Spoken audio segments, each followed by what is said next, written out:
Okay, so the objective for today's lesson is students will be able to use metric measurements and area models to represent tenths as fractions greater than 1 and decimal numbers. So how we're going to do that, and before we get right into it, let's think of the objective. Students will be able to use metric measurements. Whenever you see metric measurements, that just means measuring. Whenever we are measuring, that's a metric. And area models, we know what area models are. To represent tenths, we know what tenths are because those are fractions and we've gotten a look at them. Greater than 1 and decimal numbers. So now we're not going to look at 0.3 or 0.1 or anything like that. Now we're going to look at 1 point something, 2 point something. So see how these are greater than 1? So how we're going to do that today is with the use of line segments first and then area models. So let's get into line segments. So what are line segments? They're kind of like number lines, but not exactly. So what you want to do is you want to make wholes and parts of a whole. So with this line, I'm going to represent 2 6/10. Okay? So I'm going to put about here, and I'm just going to write a 2 here because this right here is equal to 2. And then here, I'm going to put 6/10 because this right here is equal to 6/10.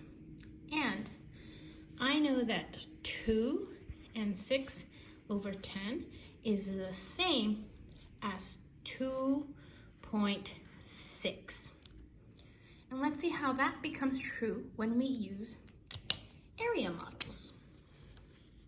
So these are just area models. Again, nothing new to you. So let's think. How do we represent 2 6/10?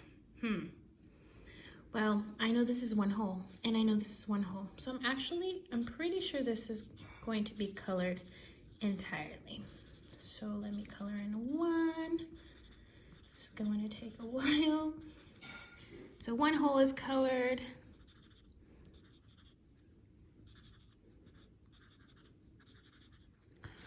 Two wholes are colored. Now, how do I represent 6/10? And you guys already know how to do that. We're just gonna shade in 6. 3, 4, 5, and 6. Now this area model represents 2.6 because it is 2 wholes and 6/10. 2 wholes and 6/10, not 1/6. 2 wholes and 6/10 is the same as 2.6. So when you do your problem set today, you're going to see some problems that ask you for line segments and some of them that ask you for area models. The area models look a lot like base 10 units that you looked at when you were learning to count, where it was like the square with the 100 little squares. And the line segments. Remember, in the line segment, it is important that you can show me the whole and the piece. Another way I could have written here 2 6/10 would have been 2 and 0.6. Because remember, based on yesterday's lesson, we know that 0.6 is the same as 6/10.